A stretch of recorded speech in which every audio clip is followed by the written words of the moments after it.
Assalamualaikum warahmatullahi wabarakatuh. Sebelum kita memulai presentasi pada hari ini, alangkah baiknya jika kita berdoa terlebih dahulu. Berdoa dimulai. Berdoa selesai. Baik, sebelumnya perkenalkan nama saya Findri Barakatus Marwati, selaku moderator yang akan memimpin jalannya presentasi dari kelompok 5 pada hari ini. Kelompok 5 akan menyampaikan materi mengenai kontribusi Islam terhadap peradaban dunia. Sebelum masuk ke materinya, izinkan saya memperkenalkan anggota dari kelompok 5 terlebih dahulu. Yang pertama yaitu Romi, kemudian ada Ayu, dan saya sendiri, Findri, dan Hasriadi, dan yang terakhir, Inas. Sebelum kita masuk ke materinya, saya akan memberikan sedikit penjelasan, yakni mengenai dua tokoh pemuka agama yang cukup terkenal di Indonesia, yang memberikan pengaruh terhadap peradaban Islam di Indonesia. Yang pertama yakni Kiai Ahmad Dahlan dan yang kedua adalah Kiai Hasyim Asy'ari. Beliau adalah pendiri dari Muhammadiyah dan Nahdlatul Ulama. Mungkin beberapa dari kalian sudah tahu kalau Kiai Ahmad Dahlan dan Kiai Hasyim Asy'ari ini dulu adalah teman dekat ketika sedang mondok di suatu pesantren, yaitu Pesantren Darat Semarang, yang diasuh oleh Kiai Soleh Darat yang memiliki nama lengkap Kiai Haji Muhammad Soleh bin Umar Al-Samaroni. Bercerita mengenai asal-usul, mengenai bagaimana Kiai Ahmad Dahlan dan Kiai Hasyim Asy'ari ini mendirikan Muhammadiyah dan NU. Dari Kiai Haji Ahmad Dahlan sendiri, beliau mendirikan Muhammadiyah berawal dari kegelisahannya terhadap kondisi umat Islam yang terpapar oleh ajaran agama yang kaku dan mistik. Beliau pun memberikan ajaran agama Islam yang murni berdasarkan Al-Quran dan hadis, yang lama-kelamaan berkembang hingga akhirnya membentuk Muhammadiyah di Kauman, Yogyakarta pada 18 November 1912. Dan Kiai Haji Hasyim Asy'ari sendiri yang merupakan salah satu pendiri Nahdlatul Ulama, mendirikan Nahdlatul Ulama berawal dari kegelisahannya atas situasi yang terjadi di Indonesia pada saat itu. Beliau memiliki cita-cita untuk membentuk organisasi Islam di Indonesia yang dapat memberikan penjelasan mengenai hukum dan pengetahuan agama Islam yang berhaluan Ahlus Sunnah wal Jamaah. Mungkin sekilas mengenai bagaimana Kiai Haji Ahmad Dahlan dan Kiai Haji Hasyim Asy'ari ini mendirikan Muhammadiyah dan juga Nahdlatul Ulama, dan meskipun mereka mendirikan atau membuat suatu organisasi agama yang berbeda, tapi mereka tetap berteman baik sampai akhir hayat mereka. Langsung saja kita masuk ke materi, yakni mengenai sebab yang pertama, mengenai jejak peradaban Islam dalam peradaban dunia yang akan dijelaskan oleh rekan saya.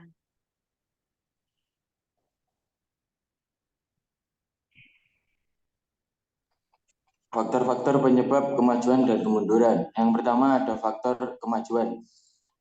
Faktor kemajuan dipengaruhi oleh dua tradisi yang sama-sama menghantarkan masyarakat Arab pada sebuah budaya yang maju dan progresif. Yang pertama, masyarakat Arab pada saat itu mulai memiliki budaya menulis. Budaya ini terinspirasi oleh Al-Quran, sebuah mukjizat yang terbentuk teks bahasa. Dengan turunnya Al-Quran, umat muslim banyak menulis tafsir dan hadis Nabi. Yang kedua, penerjemahan filsafat dan logika Yunani dipengaruhi oleh pikir ilmuwan Arab untuk berpikir secara sistematif. Kemudian, sebab kemunduran umat Islam. Penyerbuan tentara Mongolia ke Baghdad yang dipimpin oleh Khan dan Hulagu Khan pada pertengahan abad ke-13 memastikan keruntuhan peradaban Islam. Pasukan Mongolia membumi-hanguskan Baghdad beserta isi dan penghuninya. Pusat-pusat pengembangan ilmu pengetahuan dan perpustakaan dihancurkan. Buku-buku dan warisan intelektual dibakar dan dibuang ke laut. Para sarjana dan ulama dibunuh, penduduk dibantai. Ada dua hal yang mempengaruhi. Yang pertama ada politik. Secara politik telah terjadi friksi dan konflik di antara putra mahkota yang melibatkan kekuatan militer untuk saling berebut kekuasaan. Yang kedua ada secara moral. Pada penguasaan kehilangan kredibilitas karena perilaku nista dan meninggalkan ajaran Islam.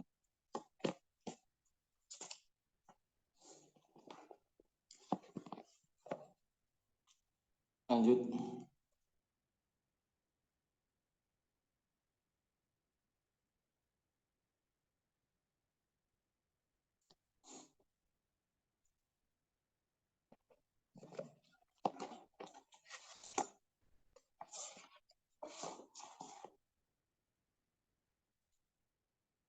Lanjut slide selanjutnya.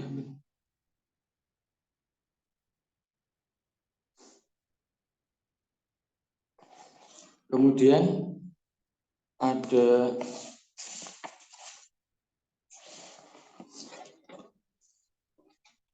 jejak peradaban Islam dalam peradaban dunia.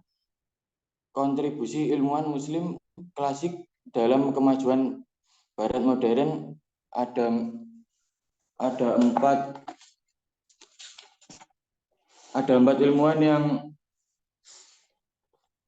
ilmuwan yang mempengaruhi kontribusi dalam kemajuan Islam.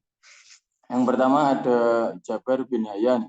Nama lengkapnya Abu Musa Jabir bin Hayyan bin Abdullah al-Azdi. Dia dipanggil al-Azdi karena berasal dari kabilah Azad di zaman Jabir lahir di Tus, Iran tahun 1110 Hijriah dan wafat di tempat kelahirannya pada tahun 197 Hijriah. Jabir adalah ilmuwan yang mengusulkan diterjemahkannya buku-buku ilmiah Yunani dan Konstantinopel kepada Khalifah Harun al-Rasyid. Kemudian ada Muhammad bin Musa al-Khawarizmi. Al-Khawarizmi lahir di Khawarizmi pada tahun 164 Hijriah dan meninggal di Baghdad pada tahun 232 Hijriah. Dia adalah seorang ilmuwan Muslim ahli matematika dan dasar-dasar ilmu aljabar. Kemudian ada Al-Kindi. Nama lengkapnya Abu Yusuf Yakub Al-Kindi. Dia lahir di Kufah dan menurut Al-Khalili wafat pada tahun 260 Hijriah. Al-Kindi memiliki pemikiran besar yang mungkin mengungguli para ilmuwan besar lainnya. Dari Abdul Halim Muntasir menyatakan bahwa karya besar lainnya Al-Kindi mencapai 230 buku. Yang terakhir ada Ibnu Sina. Nama lengkapnya Abu Ali Al-Husin bin Abdullah Ibnu Sina. Ilmuwan Eropa menyebut namanya sebagai Avicenna. Ia lahir di Avasna di dekat Bukhara pada tahun 370 Hijriah dan wafat di Hamdan pada tahun 428 Hijriah. Ibnu Sina ahli dalam bidang filsafat dan terutama kedokteran.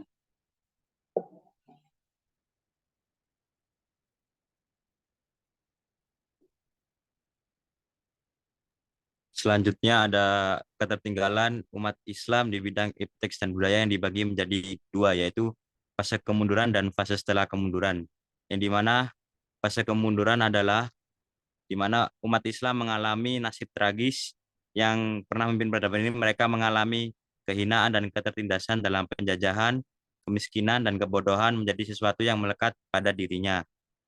Nurkolis Majid pernah memberikan ilustrasi tentang realitas yang menyedihkan umat Islam dengan mengatakan, dewasa ini dunia Islam praktis merupakan kawasan bumi yang paling terkebelakang di antara penganut agama-agama besar.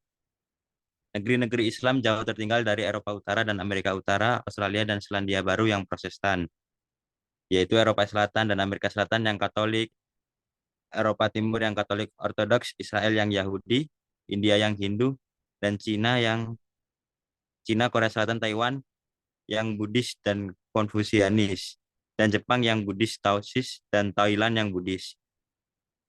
Dan Harun Nasution menyimpulkan bahwa setelah fase kemunduran, umat Islam bukan semangat kejayaan Islam yang justru berkembang di kalangan umat Islam, melainkan semangat menerima apapun yang terjadi karena dipercaya ketentuan Allah Subhanahu wa taala yang harus diterima. Maka semangat itulah yang perlu diperbaharui oleh umat Islam dan merubah kepahaman tradisional menjadi pemahaman baru dan modern untuk kembali meraih kejayaan Islam. Dan sebagian pemikir Muslim menyatakan bahwa keterbelakangan umat Islam dalam ipteks dikarenakan umat Islam lalai dalam memahami serta mengamalkan ajaran agamanya. Padahal Islam sendiri menganjurkan umatnya untuk mempelajari dan menguasai ipteks. Tantangan umat Islam masa kini adalah bagaimana cara mencetak orang-orang yang beriman yang menguasai ipteks dan sebaliknya yaitu ahli-ahli ipteks yang berimtak. Dan kemunduran di bidang ipteks ini menyebabkan negara-negara berpenduduk mayoritas Muslim ini tidak bisa membuat rakyatnya makmur. Meski memiliki sumber daya alam melimpah, dampak lain ketidakmampuan menguasai perkembangan teknologi adalah umat Islam kehilangan harga diri dan kepercayaan diri. Beberapa di antaranya mereka kemudian menjadi pengikut budaya negara-negara barat. Mereka menyerap begitu saja nilai-nilai ideologi dan budaya materialistis dan sekular atau anti Tuhan melalui kemajuan teknologi informasi dan media komunikasi barat. Akibatnya, krisis sosial moral dan kejiwaan melanda sebagian besar bangsa-bangsa Muslim. Dan menurut Cemil Agdogan, Profesor Sejarah Sains Istak UIM, penguasaan pada ilmu sains inilah rahasia sejati kemajuan Barat. Ia merupakan kerja abstrak yang kemudian berbuah kemampuan menciptakan teknologi. Jika negara-negara Islam hanya memproduksi piranti teknologi melalui imitasi teknologi Barat tanpa penguasaan landasan ilmiah, maka mereka menurutnya tidak akan pernah mengambil alih kepemimpinan ilmiah dari Barat. Yang dimana intinya di antara penyebab ketertinggalan umat Islam di bidang ipteks dan budaya adalah karena lalai dalam memahami serta mengamalkan ajaran agamanya dan memiliki pola pikir tradisional atau jabariyah dan tidak menguasai perkembangan ipteks. Cukup.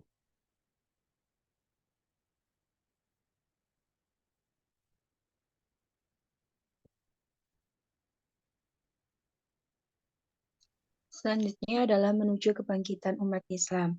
Nah, Islam sebagai agama samawi terakhir secara potensial ini memiliki kemampuan untuk menjadi rujukan seluruh khazanah ilmu pengetahuan. Kebangkitan umat Islam ini bisa ditumbuh kembangkan dengan mempertimbangkan antara aspek internal dan aspek eksternal. Nah, aspek internal seharusnya semangat bangkit bagi umat Islam bisa dimulai dari potensi internal yang ada pada umat Islam. Sebenarnya, umat Islam ini memiliki potensi yang sangat besar untuk maju secara individual. Tetapi, secara kolektif, umat Islam masih memiliki banyak kelemahan. Misalnya, dalam hal berseteru perbedaan fikih furu'iyah atau tidak asasi yang tidak perlu diperdebatkan. Contohnya dalam pembacaan kunut pada sholat subuh. Umat Islam harus memiliki kepercayaan diri yang kuat untuk bangkit dari keterpurukan dengan potensi yang dimiliki. Potensi-potensi tersebut didasarkan atas pemahaman yang mendalam terhadap Al-Quran dan hadis. Jika kita menghayati, maka Al-Quran secara mendalam tersebut akan menginspirasi kita untuk bisa bangkit dan maju. Contohnya adalah ayat-ayat Al-Quran yang bisa menginspirasi umat Islam untuk gigih dalam berusaha. Misalnya pada surat Al-Insyirah yang artinya apabila telah selesai mengerjakan sebuah urusan, kerjakanlah urusan selanjutnya atau yang lain dan hanya pada Robmu lah hendaknya kita berharap. Kemudian yang kedua adalah ada aspek eksternal, yakni umat Islam tidak seharusnya menutup diri dari tradisi barat dan ilmu dari non-muslim. Karena pada hakikatnya akal yang dimiliki non-muslim adalah ciptaan dan anugerah dari Allah Subhanahu wa taala. Jika kita sebagai umat Islam terus-menerus tidak menyukai atau menghindari terhadap tradisi barat dan non-muslim dalam bidang ilmu pengetahuan dan teknologi, maka kita sebagai umat muslim ini akan tertinggal jauh dari kemajuan. Nah, Al-Quran adalah panduan, inspirasi, dan moralitas yang akan menghindarkan umat Islam dari perilaku yang tidak terpuji dan dalam mengembangkan ilmu pengetahuan. Sedangkan kemajuan Barat modern adalah sumber bagi umat Islam untuk maju dari keterpurukan. Jadi, kita sebagai umat Islam harus mempelajari seluruh potensi prestasi Barat modern untuk kita bisa bersaing dengan mereka. Dan harus berjalan beriringan dengan moralitas Al-Quran supaya umat Islam tidak terjerumus pada hal-hal yang bertentangan dengan agama Islam. Lanjut.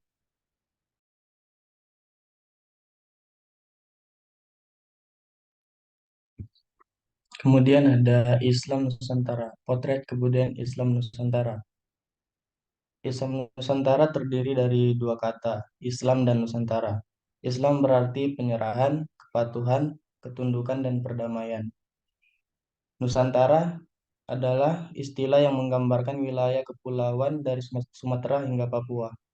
Jadi berdasarkan pengertian, Islam Nusantara itu adalah ajaran agama yang terdapat dalam Al-Quran dan hadis yang dipraktikkan oleh Nabi Muhammad yang diikuti oleh penduduk asli Nusantara Indonesia. Kemudian ada potret kebudayaan Islam Indonesia. Yang pertama, kerajaan-kerajaan Islam. Kerajaan Islam yang pertama kali berdiri di Nusantara itu adalah Kerajaan Samudra Pasai di pesisir timur Laut Aceh pada pertengahan abad ke-13.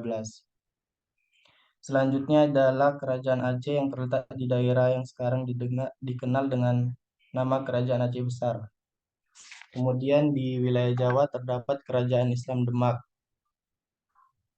Perkembangan kerajaan ini bersamaan waktunya dengan melemahnya posisi Raja Majapahit. Kemudian B, wujud peradaban Islam di Indonesia.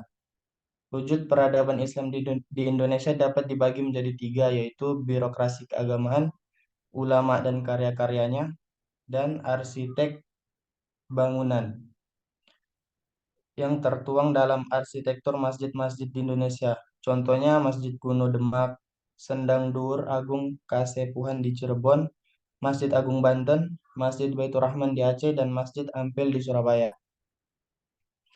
Kemudian C, seni Islam dalam peradaban di Indonesia. Ajaran Islam telah bertransformasi pada budaya dan seni masyarakat Indonesia yang terwujud dalam seni qiraah, sholawatan, gambus, rebana, dan kaligrafi.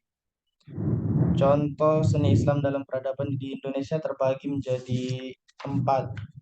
Yang pertama, seni baca Al-Quran atau qiraah dan sholawatan. Yang kedua, ada musik, gambus, dan rebana. Yang ketiga, ada grup musik modern Islami. Dan yang keempat, ada seni kaligrafi. Cukup.